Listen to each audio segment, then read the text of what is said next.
അടജി ദയവ് ചെയ്തിട്ടേ ആരെങ്കിലും സംസാരിക്കാനോ കൈ കാണിക്കേ എന്തെങ്കിലും ചെയ്ത് കഴിഞ്ഞാൽ വണ്ടി നിർത്തരുത്.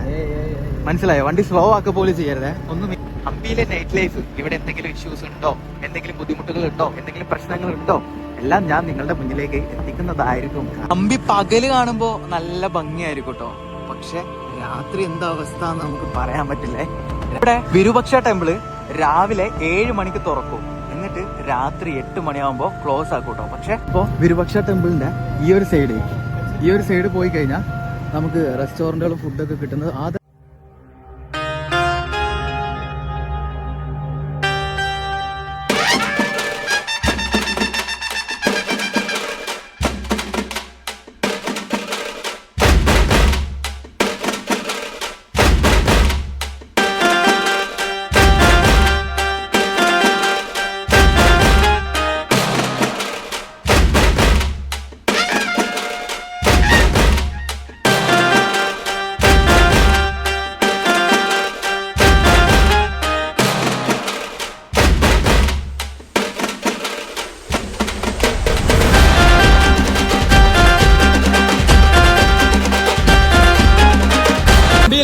നൈറ്റ് ലൈഫിന്റെ തുടക്കത്തിൽ തന്നെ ഒരു കല്യാണം. നമ്മള് എന്താ പറയാ, അതിന്റെ കൂടെ പോണം എന്നൊക്കെ വിചാരിച്ചാണ് കേട്ടോ. പക്ഷെ ക്ഷണിച്ചിട്ട് പോകേണ്ടതൊന്നുമല്ല, ആര് ക്ഷണിച്ചിട്ട് പോകേണ്ടതല്ല, നമ്മളായിട്ട് തേടി പോകേണ്ടതൊക്കെ തന്നെയാണ്. പക്ഷെ നല്ല തല്ല് കിട്ടും, നല്ല ഫുഡ് കിട്ടും. ഫുഡ് കിട്ടിയില്ലെങ്കിലും നല്ല തല്ല് കിട്ടും. പിന്നെ ഇവിടുത്തെ പ്രത്യേകത എന്താന്ന് വെച്ച് കഴിഞ്ഞാൽ തല്ലൊന്നല്ല ചെയ്യുക, കൊല്ലുക ചെയ്യുക. അതുകൊണ്ട് പിന്നെ നമ്മള് കുറച്ചു നേരം അതൊക്കെ കണ്ട് ഇങ്ങനെ നിങ്ങളെ കാണിക്കാൻ വേണ്ടിയിട്ട് ജസ്റ്റ് ഒന്ന് ഷൂട്ട് ചെയ്തായിരുന്നു കേട്ടോ. അപ്പൊ നമ്മൾ കാണാൻ പോകുന്നത് ഹംപിയിലെ അടിപൊളി ഡാൻസ്, അടിപൊളി പാട്ടുകള്, പഴയ ഹിന്ദി പാട്ടുകളൊക്കെ വന്നിട്ടുണ്ടായിരുന്നു, കന്നഡ പാട്ടുകള്. എനിക്കിതൊരു പുതുമയാണ്. ഇവനെന്ന് പറഞ്ഞു കഴിഞ്ഞാൽ ഇവ അവിടെ പാട്ട് വെച്ചപ്പോ ഇതിവിടെ പാടുന്നുണ്ടായിരുന്നു കൂടെ കേട്ടോ. അപ്പൊ നമ്മള് ഹംപിയിലെ നൈറ്റ് ലൈഫ് ആരും കാണിക്കാത്ത ഒരു നൈറ്റ് ലൈഫാണ് ഇപ്പോ ആദ്യമായിട്ട് ഞാൻ കാണിക്കാൻ പോകുന്നത്. ഹംപി നൈറ്റ് ലൈഫിലേക്ക് എല്ലാവർക്കും സ്വാഗതം. അപ്പൊ നമ്മൾ ആദ്യം തുടങ്ങാൻ പോകുന്നത് വിരൂപക്ഷ ടെമ്പിളിന്റെ ആ ഒരു ഭാഗത്തേക്കാണ് കേട്ടോ. അവിടെയുള്ള ലൈറ്റ് സെറ്റപ്പ് എന്താണ്, അവിടത്തേക്ക് അവസ്ഥ എന്നൊന്ന് കാണാം. രാത്രിയിൽ ആരും ഹംപി കാണിച്ചിട്ടില്ല, രാത്രിയിലെ ഹംപി ആരും കണ്ടിട്ടില്ല. അപ്പൊ പിന്നെ ഇന്ന് രാത്രിയിലെ ഒരു ഹംപിയിലെ നൈറ്റ് ലൈഫ്, ഇവിടെ എന്തെങ്കിലും ഇഷ്യൂസ് ഉണ്ടോ, എന്തെങ്കിലും ബുദ്ധിമുട്ടുകൾ ഉണ്ടോ, എന്തെങ്കിലും പ്രശ്നങ്ങൾ ഉണ്ടോ, എല്ലാം ഞാൻ നിങ്ങളുടെ മുന്നിലേക്ക് എത്തിക്കുന്നതായിരിക്കും ഗായ്സ്. നമ്മളിങ്ങനെ പോയിക്കൊണ്ടിരിക്കണം കേട്ടോ. റോഡൊക്കെ വിജനമാണ്. സമയം 10 മണി കഴിഞ്ഞിട്ടുണ്ട്. ഒരാളും മനുഷ്യനോ എതിരെ ഒരു വാഹനങ്ങളോ ഒന്നും വരുന്നില്ല. ഇന്നലെ നട്ടപ്പാതിരാക്ക് 1 മണിയൊക്കെ കഴിഞ്ഞിട്ട് ഗൂഗിൾ മാപ്പിന്റെ സഹായത്തോട് കൂടിയിട്ട് ഇങ്ങോട്ട് വന്ന് ഞങ്ങൾക്ക് ഇവിടെ കടന്ന് കറങ്ങാൻ അത്ര വലിയ ബുദ്ധിമുട്ടൊന്നും ഉണ്ടാവില്ല എന്ന് വിചാരിക്കുന്നു. എന്തായാലും നമുക്ക് കണ്ടു തന്നെ കാണാം. ദയവ് ചെയ്തിട്ടേ ആരെങ്കിലും സംസാരിക്കാനോ കൈ കാണിക്കേ എന്തെങ്കിലും ചെയ്ത് കഴിഞ്ഞാൽ വണ്ടി നിർത്തരുത്. മനസ്സിലായോ? വണ്ടി സ്ലോ ആക്കുക പോലും ചെയ്യരുത്. ഒന്ന് മിന്നിച്ച് വിട്ടേക്ക് കേട്ടോ. അങ്ങോട്ടായാലും ഇങ്ങോട്ടായാലും. പട്ടികളായാൽ പോലും എനിക്കൊരു സ്വഭാവമുണ്ട്, പട്ടികൾ കടിക്കില്ല പറഞ്ഞിട്ട് വണ്ടി സ്ലോ ആക്കുന്ന സ്വഭാവം വേണ്ടേ. കാരണം എന്താണെന്ന് വെച്ച് കഴിഞ്ഞാൽ എനിക്ക് ഈ ഒരു സിറ്റുവേഷൻ കാണുമ്പോൾ അത്ര വലിയ സേഫ് ആയിട്ട് തോന്നുന്നില്ല. കാരണം ടൂറിസ്റ്റുകളൊന്നും ഇല്ല ടൈമിന്. എന്തായാലും നമുക്ക് നോക്കാം, കാണാം. ഹംപി പകല് കാണുമ്പോ നല്ല ഭംഗിയായിരിക്കും കേട്ടോ, പക്ഷെ രാത്രി എന്താ അവസ്ഥ എന്ന് നമുക്ക് പറയാൻ പറ്റില്ലേ. രാത്രി കുറച്ച് എന്താ പറയാ, ആ ഒരു പാറകളും മലകളൊക്കെ കാണുമ്പോൾ നമുക്ക് ചെറിയ പേടിയൊക്കെ, ഒരു ഭീതി പരത്തുന്ന ദൃശ്യങ്ങളാണ്. ഇവിടെ ഇപ്പോൾ വെളിച്ചമുള്ളതുകൊണ്ട് നമുക്ക് കുഴപ്പമില്ല, പക്ഷെ വെളിച്ചമില്ലാതെ ഈ പാറക്കൂട്ടങ്ങളും പാറകളൊക്കെ കാണുമ്പോൾ എന്നെ പോലെ പേടിയുള്ള എത്ര ആൾക്കാരുണ്ട്. ഇതാ കണ്ടോ, ഇവിടുന്ന് അങ്ങോട്ട് വലിയ വെളിച്ചമൊന്നും കാണുന്നില്ല. ആ ടെമ്പിളിന്റെ അവിടെയൊക്കെ ഇനി വെളിച്ചങ്ങൾ ഉണ്ടാവുള്ളൂ. ഇതുപോലുള്ള ശില്പങ്ങളും ഇതുപോലുള്ള ടെമ്പിൾസും ഇതുപോലുള്ള വലിയ വലിയ കൂറ്റൻ പാറകളൊക്കെ രാത്രി കാണുമ്പോൾ ചെറിയൊരു ഭീതിയൊക്കെ പടർത്തുന്നുണ്ട് കേട്ടോ.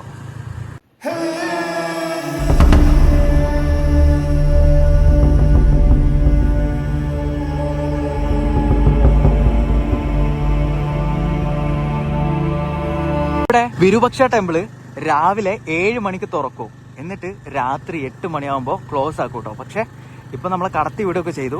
എന്താണ് അവസ്ഥ എന്നറിയില്ല. ആ ടെമ്പിളിന്റെ എൻട്രൻസ് ഒക്കെ ക്ലോസ് ആക്കിയിട്ടുണ്ടാവും. നമുക്ക് ഇവിടെ നിന്നിട്ട് ജസ്റ്റ് കാണുന്നോണ്ട് വലിയ കുഴപ്പമൊന്നുമില്ല കേട്ടോ, അത്രേ ഉള്ളൂ. ഇപ്പോൾ ഈ പരിസരത്തൊക്കെ ആൾക്കാരുണ്ട് കേട്ടോ.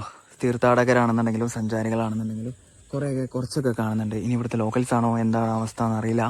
അപ്പോൾ നമ്മൾ ഇപ്പോൾ വിരൂപക്ഷ ടെമ്പിളിന്റെ നേരെ ഓപ്പോസിറ്റാണ്, എൻട്രൻസിന്റെ നേരെ ഓപ്പോസിറ്റാണ് നമ്മൾ നിൽക്കുന്നത് കേട്ടോ. ഒരുപാട് കന്നുകാലികളുണ്ട് കേട്ടോ, ഒരുപാട് കാണുന്നുണ്ട്. പിന്നെ അവിടെ കുറച്ച് ആൾക്കാരെ കാണുന്നുണ്ട്. ഈ ഒരു ആൾക്കാരെ നിങ്ങൾ നോക്കണ്ട, അവിടെ പണിയെടുക്കുന്ന ആൾക്കാരാണ്. ഇവരെന്ന് പറഞ്ഞാൽ ഇവിടെയുള്ള അടുത്തുള്ള ആരെങ്കിലും ആവും, ടെമ്പിളിലേക്ക് പോയതാവും. അവർക്ക് ചിലപ്പോൾ കയറാൻ പറ്റും, നമുക്ക് ടൂറിസ്റ്റുകൾക്ക് അലൗഡ് അല്ല കേട്ടോ, പുറത്തുനിന്ന് വരുന്നത്. ഹംപി വിരുപക്ഷ ടെമ്പിളിൻ്റെ ഭാഗത്ത് ഇങ്ങനെയൊക്കെയാണ് കാര്യങ്ങൾ. രാത്രി ഒരു 8 മണി കഴിഞ്ഞാൽ പിന്നെ നമുക്ക് അങ്ങോട്ട് അലൗഡ് അല്ല. 8 മണി വരെ ഉള്ളൂ നമുക്ക് അലൗഡ്. ബാക്കി ഇവിടെയുള്ള ലോക്കൽസൊക്കെ കയറുന്ന പോലെ അല്ല. പിന്നെ അടുത്തതായിട്ട് നമ്മൾ അറിയാൻ പോകുന്നത് ഹംപിയിൽ ഫുഡ്. ഈ ഒരു ഭാഗത്തൊക്കെ റൂം എടുത്തു കഴിഞ്ഞാൽ എവിടെ ഫുഡ് കിട്ടും. ഞങ്ങൾ റൂമിൻ്റെ അവിടെയൊക്കെ ക്ലോസ് ആക്കിയിട്ടുണ്ട്. നമ്മൾ ചിലപ്പോൾ ഒസപ്പേട്ട വരെ ചിലപ്പോൾ പോവേണ്ടതായിട്ട് വരും. ഒസപ്പേട്ട വരെ പോവുകയാണെന്നുണ്ടെങ്കിൽ വേറെ കുറച്ച് ടാസ്കുകളുണ്ട്, വേറെ കുറച്ച് കാര്യങ്ങളുണ്ട്.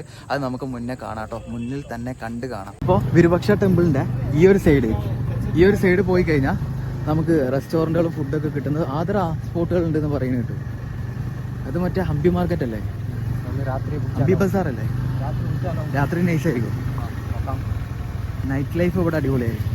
പക്ഷെ ടൂറിസ്റ്റുകളൊന്നും അധികം ഈ ടൈമിൽ ഇല്ല കേട്ടോ. 7-8 മണിയാകുമ്പോൾ നല്ല റഷ് ഉണ്ടാവും.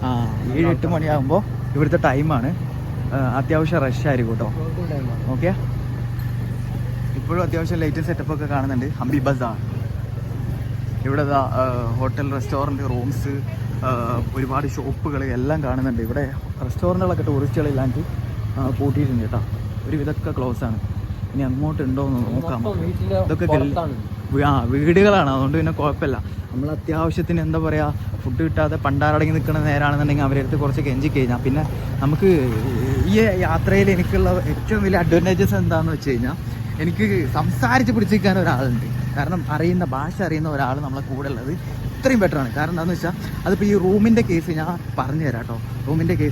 റൂമിൻ്റെ കേസിലാണെങ്കിൽ പോലും അതുപോലെയാണ്. ആ ഒരു ധൈര്യത്തിലാണ് ഞാൻ ഇതുപോലുള്ള ഹള്ളികളുടെ ഉള്ളിലേക്കൊക്കെ ഈ ഒരു നട്ടപ്പാതിരാക്കും ധൈര്യത്തിൽ കയറി ചെല്ലുന്നത്. പരസ്പരം തമ്മിൽ തല്ലൊന്നും ഉണ്ടാവില്ല, പക്ഷെ പുറത്തുനിന്ന് ഒരുത്തം വന്നു കഴിഞ്ഞാലേ തമ്മിലല്ല തല്ല്, എല്ലാവരും കൂടെ ഒരുത്തനെ തല്ലും. അതാണ്, അത് മനസ്സിലായി. എന്താ പറയാ, ലെഫ്റ്റിക്ക് പിടിക്കട്ടോ. ലെഫ്റ്റിക്ക് പിടിച്ചിട്ട് അവിടെ ഒരു റിവർ റെസ്റ്റോറൻറ്റ് പറഞ്ഞിട്ട് ഓപ്പൺ ആണ്. നോക്ക്, റോങ് ആയിട്ട് നോക്കി കഴിഞ്ഞാൽ ചാടി കയറിയിട്ട് അങ്ങോട്ട് കയറി സംസാരിച്ചോണ്ട് കേട്ടോ. കമ്പനി ആക്കുക മാക്സിമം. ഇവിടെ ഒരു റിവർ റെസ്റ്റോറൻറ്റ് വ്യൂ. ഇത് റിവർ റെസ്റ്റോറൻ്റ് ആണ്.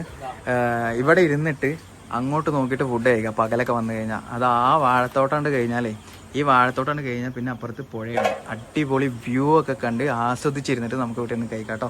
അപ്പോൾ നമ്മൾ ഫുഡ് മെനു ഇങ്ങനെ നോക്കിക്കൊണ്ടിരിക്കുകയാണ്. റേറ്റൊക്കെ അറിയണമെന്നുണ്ടവർ ഇതൊക്കെ ഒന്ന് നോക്കി വെച്ചോ. അത്യാവശ്യം റേറ്റൊക്കെ ഉണ്ടാവും. കാരണം ഇവിടെ കൊള്ളാവുന്ന ഹോട്ടൽ എനിക്ക് വേറെ കണ്ടിട്ടില്ല കേട്ടോ. വേണ്ട, ബോട്ടിലൊന്നും വേണ്ട, വെള്ളം മേടിച്ച് 2 ലിറ്റർ കുടിച്ചോ. വേറെ കടല്ലല്ലോ. ഇതൊക്കെയാ മെനു കാർഡില് ഹംപിയുടെ ഒരു മാപ്പ് ഇവർ ഉൾപ്പെടുത്തിയിട്ടുണ്ട് കേട്ടോ. നമ്മളിപ്പോൾ എന്തൊക്കെ കണ്ടു, നമ്മളിനി എന്തൊക്കെ കാണാനുണ്ട് കഴിക്കാൻ വന്നു കഴിഞ്ഞാൽ നമുക്ക് ഇവിടെ നിന്ന് ഏകദേശം മനസ്സിലാക്കാം. അത്യാവശ്യം നല്ലൊരു റെസ്റ്റോറൻറ്റ് തന്നെയാണ് കേട്ടോ ഹംപിയിലെ. ഓൺ ബിൽഡിംഗ് ആണ്, നൈസ് ഐഡിയ ആണ്. അത്യാവശ്യം കച്ചവടമൊക്കെ ഉള്ള, അത്യാവശ്യം നല്ല റേറ്റ് ഒക്കെ ഉള്ള ഒരു ഹോട്ടലാണ് കേട്ടോ. ഇംഗ്ലീഷ് ബ്രേക്ക്ഫാസ്റ്റ് ഉണ്ട്, റഷ്യൻ ബ്രേക്ക്ഫാസ്റ്റ് ഉണ്ട്, ഫ്രഞ്ച് ബ്രേക്ക്ഫാസ്റ്റ് ഉണ്ട്, സാൻഡ്വിച്ച്, പാൻകേക്സ് അല്ല കേട്ടോ, ഇന്ത്യൻ ബ്രേക്ക്ഫാസ്റ്റ്, സാധാ normal Kannada breakfast, Karnataka breakfast, cold drinks, fresh juice. എൻ്റെ മോനെ, ഹംപി മൊത്തം ഇവിടെ ഇരുന്ന് കാണാം. ഇവിടെ നിന്ന് വന്നിട്ട് ഇതൊക്കെ കഴിച്ചിട്ട് ഇതുപോലെ ഹംപിയൊക്കെ കണ്ടിട്ട് നിങ്ങൾക്ക് വേണമെന്നുണ്ടെങ്കിൽ അടുത്ത വണ്ടി പിടിക്കാം. ലോ ബഡ്ജറ്റ് പരിപാടിക്ക് ഓരോരുത്തർ ഇൻസ്റ്റാഗ്രാമിൽ പറയണില്ലേ, 500 റുപ്യക്ക് നിങ്ങൾക്ക് ഹംപി കാണാം, 600 റുപ്യക്ക് നിങ്ങൾക്ക് ഹംപി കാണാം, 200-ന് കാണാം, 300-ന് കാണാന്ന്. അത് ഇതാണ് കേട്ടോ പരിപാടി. ഇവിടെ ഈ ഒരു വിരുപക്ഷ ഈ ഒരു ടെമ്പിളിന്റെ വൈഫൈ ഫ്രീ ആണ് കേട്ടോ. ഈ ഒരു ടെമ്പിളിന്റെ അടുത്തുള്ള ഹോട്ടലിലേക്ക് വന്നു കഴിഞ്ഞാൽ ട്രെയിനിൽ പൈസ ഒന്നും കൊടുക്കണ്ടല്ലോ, കുഴപ്പമില്ലല്ലോ. ഇവിടെ എത്തിക്കഴിഞ്ഞാൽ ഇതാ ഹംപിയിൽ വിരുപക്ഷ ടെമ്പിൾ കണ്ടു, പിന്നെ ശിവലിംഗം കണ്ടു. ഇത് ഈ പരിപാടികൾ മൊത്തം കണ്ടു. ഇത് 50 റുപ്യൻ്റെ നോട്ടിലുള്ള സാധനം ഇതങ്ങനെ കണ്ടു കഴിഞ്ഞാൽ കാണിച്ച പോലെ തന്നെ ആയില്ലേ. ഇത് കണ്ട് പിന്നെ അതാ എത്ര സാധനങ്ങളെ കഴിക്കാണെന്നറിയോ. ലോകത്തുള്ള മുഴുവൻ ബ്രേക്ക്ഫാസ്റ്റും ലഞ്ചും ഇതിനകത്തുണ്ട് ഗായ്സ്. ഒരു ബുക്ക് തന്നെ അവർ അടിച്ചു കൂട്ടിയിട്ടുണ്ട്. പിന്നെ ഹംപിയുടെ ടോട്ടലായിട്ട് മാപ്പ്, തിരിച്ചു പോകാൻ വഴി അറിയണ്ടേ, അവിടെ പോവുക, റെയിൽവേ സ്റ്റേഷനിൽ എത്തുക, നേരെ തിരിച്ചു പോവുക. ഇങ്ങനെയാണ് 500 റുപ്യക്കും 599 റുപ്യക്കൊക്കെ ഹംപി കാണാം. പ്ലാന് വേണ്ടവർ ലിങ്ക് ഇൻ ഡിസ്ക്രിപ്ഷൻ, കമന്റ് ഇടുക എന്നൊക്കെ പറഞ്ഞിട്ട് കുറെ ആൾക്കാർ വരില്ലേ. ഇതാണ് പരിപാടി കേട്ടോ. ഇതിനെത്ര കാണോടാ, ഇതിനെത്ര കാണും? ഇതെന്താ ജ്യൂസിന്റെ ഗ്ലാസ്സിൽ 50 ചിലപ്പോ 60 ആവും. അതിനാണ് സ്പൂണൊക്കെ ഇതിന് ഇളക്കാട് സ്പൂൺ അടിയിൽ പഞ്ചസാര ഒന്നും കാണുന്നില്ലല്ലോ. ഞങ്ങൾ ഓരോ ദോശ പറഞ്ഞ് അത് കഴിഞ്ഞ് പിന്നെ ഒരു ക്ലോസിങ്ങിനുള്ള റോസ്റ്റ് ഒരു ചെറിയ ദോശ എന്ന് പറഞ്ഞാൽ ചെറിയ ദോശ കേട്ടോ. അതുപോലത്തെ ഒരു ദോശ നാട്ടിലൊക്കെ ആണെന്നുണ്ടെങ്കിൽ നമ്മളൊരു 3 എണ്ണൊക്കെ കിച്ചും. ഒരു 60 ഉറുപ്പ്യൊക്കെ ഉണ്ടാവും. അതുപോലത്തെ സാധാ ദോശയാണ്. അതിൽ കുറച്ച് നെയ്യ് അടിച്ചിട്ട് റോസ്റ്റ് പോലെ തരിക. ചെറിയ ദോശയിൽ നെയ്യ് അടിച്ചിട്ട്. പിന്നെ ഇതാ ബ്ലാക്ക് ടീ പറഞ്ഞിട്ടുണ്ടായിരുന്നു. ബ്ലാക്ക് ടീ ഗ്ലാസ് എന്ന് പറഞ്ഞു കഴിഞ്ഞാൽ നമ്മളെ നാട്ടിൽ സർബത്തൊക്കെ കൊടുക്കുന്ന ഒരു മിനി വേർഷൻ ഗ്ലാസ്. ചായ ഗ്ലാസ് അല്ല, കുടിച്ചോണ്ടേ ഇരിക്കാം. നല്ല ഫുഡായിരുന്നു കേട്ടോ, അടിപൊളി ഫുഡ്. ഞാൻ 2 റോസ്റ്റ് കഴിച്ച്, ഇവ ഒരു റോസ്റ്റും 2 ചപ്പാത്തിയും കഴിച്ച്. വെറും ഒരു വെള്ളം വാങ്ങി 2 ലിറ്ററിന്റെ. പിന്നെ അത്രയും വലിയ ഗ്ലാസ്സിൽ കട്ടൻ ചായ കിട്ടി. 250 രൂപയായിട്ടുള്ളൂ ഫുഡിന് എക്സ്പെൻസ് കേട്ടോ. 250 രൂപ. Note the point. ഇത് പറയാനുള്ളൊരു കാര്യം എന്താന്ന് വെച്ച് കഴിഞ്ഞാൽ, ഇത്രയും വലിയൊരു റെസ്റ്റോറന്റിൽ 250 രൂപ. രാവിലെ ഞങ്ങളൊരു തട്ടുകടയിൽ ചെറിയ സെറ്റപ്പിലുള്ള ഒരു ലോക്കൽ സെറ്റപ്പിലുള്ള ഒരു പട്ടപ്പേരയിൽ ഞങ്ങൾ ഫുഡ് കഴിക്കാൻ കയറിയിട്ട് അവിടെ ഞങ്ങൾക്ക് എക്സ്പെൻസ് ആയത് 260 രൂപ. ഒരു ഓംപ്ലേറ്റിന് 60 രൂപ കൊടുക്കേണ്ടി വന്നു. എന്താണ് ഇത്ര പൈസ എന്ന് ചോദിച്ചപ്പോ പറയണത്, തമിഴ്നാട്ടിൽ നിന്ന് ഓംപ്ലേറ്റിന് മുട്ട വരണം, പൊറോട്ടക്ക് മൈദ മറ്റേ ഇവിടുന്ന് വരണം, ആന്ധ്രയിൽ നിന്ന് വരണം, മറ്റേത് അവിടുന്ന് വരണം, ഇവിടെ ഒന്നുമില്ല, ഇവിടെ കല്ലും മണ്ണും മാത്രമേ ഉള്ളൂ എന്നാണ് അയാളെ ഒരു മറുപടി പറഞ്ഞിട്ടോ. നമ്മളൊരു ആക്കിയ പോലെയാണ്. അപ്പൊ ഇത്രയും വലിയൊരു റെസ്റ്റോറന്റ് ഇവിടെ വന്നു കഴിഞ്ഞാൽ മാക്സിമം ഫുഡിന്റെ കേസ് അത്യാവശ്യം നല്ല ഹോട്ടലിൽ തന്നെ പിടിച്ചോ ഒരേ റേറ്റ് ആണ്. നിങ്ങൾ ടൂറിസ്റ്റുകളാന്ന് കണ്ടു കഴിഞ്ഞാൽ അവര് ലോക്കൽ സെറ്റപ്പ് ആണെന്നുണ്ടെങ്കിലും ഒരേ റേറ്റ് വാങ്ങും കേട്ടോ. അത് വേറെ കേസ്. ഇവിടെ മറ്റൊരു കാര്യം പറയാനുള്ളത് എന്താന്ന് വെച്ച് കഴിഞ്ഞാൽ, ഇന്നലെ നമ്മൾ വന്ന സമയത്തുള്ള വീഡിയോ ഒക്കെ നിങ്ങൾ കണ്ടിട്ടുണ്ടാവുമല്ലോ അല്ലേ. അപ്പോൾ അതിൽ നിന്ന് നിങ്ങൾക്കൊരു കാര്യം മനസ്സിലാക്കാം. ഇവിടെ ഇതുപോലുള്ള ഏരിയകളിലൊക്കെ, ഇവിടെ നിന്നല്ല, ഒസപ്പേട്ടുണ്ട് കഴിഞ്ഞാൽ പിന്നെ ഹംപിയിലേക്ക് 14 കിലോമീറ്റർ ഉണ്ട്. അത് രാത്രി 2 വീലറിലൊക്കെ വരുന്നുണ്ടെങ്കിൽ വഴി വലിയ നിശ്ചയമില്ലാതെ നമ്മൾ അവിടെ ഇവിടെയും കിടന്ന് കറങ്ങുകയാണെന്നുണ്ടെങ്കിൽ വിഷയമാണ് കേട്ടോ. വിഷയം എന്ന് പറഞ്ഞാൽ മനുഷ്യന്മാരല്ല, പട്ടികൾ ഒരു 50 എണ്ണം 30 എണ്ണൊക്കെ ഓരോ സെറ്റായിട്ട് നിൽക്കും. നമ്മൾ ജസ്റ്റ് ഒന്ന് സ്ലോ ആക്കി പോയാൽ പോലും ഭയങ്കര അഗ്രസീവാണ്, നമ്മുടെ മേത്തേക്ക് ചാടും. അവിടെ കല്യാണ വീട്ടിൽ നിന്ന് മറ്റേ ടോർച്ചൊക്കെ അടി വരുന്നുണ്ടാ. ഫുഡ് കഴിഞ്ഞു വന്നാവൂലേ. അവിടെ അതാ ലൈറ്റൊക്കെ വെച്ചിക്കണു. പോയി നോക്കാം. നമ്മുടെ റൂമിന്റെ അവിടെയാണ് കല്യാണം. എല്ലാരും വെള്ളം അടിച്ചിട്ട് ആകെ ഫിറ്റാണ് കേട്ടോ.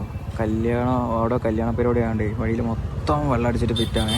ഞങ്ങളിപ്പോൾ അങ്ങോട്ട് പോകുമ്പോൾ എവിടെ പോവാണ്, ഏതാണ് ഫുൾ റൂം വേണോ, അത് വേണോ, AC റൂം വേണോ, അത് വേണോ എന്നൊക്കെ ചോദിക്കുന്നുണ്ട്. കുറച്ച് ടാസ്ക്കാണ്. ഇനി അങ്ങോട്ട് നമുക്ക് ഇവിടെ ഇറങ്ങി നടക്കൽ കുറച്ച് വിഷയമായിരിക്കും. കാരണം ഇവനാണെങ്കിൽ സംസാരിക്കുന്നുമില്ല. അവർ കുടിച്ചിട്ടാണ് പറഞ്ഞിട്ട്. കന്നഡ സംസാരിച്ചു കഴിഞ്ഞാൽ കുഴപ്പമില്ല. പക്ഷേ നമ്മൾ ഹിന്ദിയിലൊക്കെ സംസാരിക്കുന്നത് നമ്മളടുത്ത് കഷ്ടപ്പെട്ടിട്ട്. അപ്പോൾ നമ്മൾ ടാസ്ക് എടുക്കാൻ തയ്യാറല്ല, റിസ്ക് എടുക്കണില്ല. നേരെ നമ്മൾ റൂമിലേക്ക് പോകണം കേട്ടോ.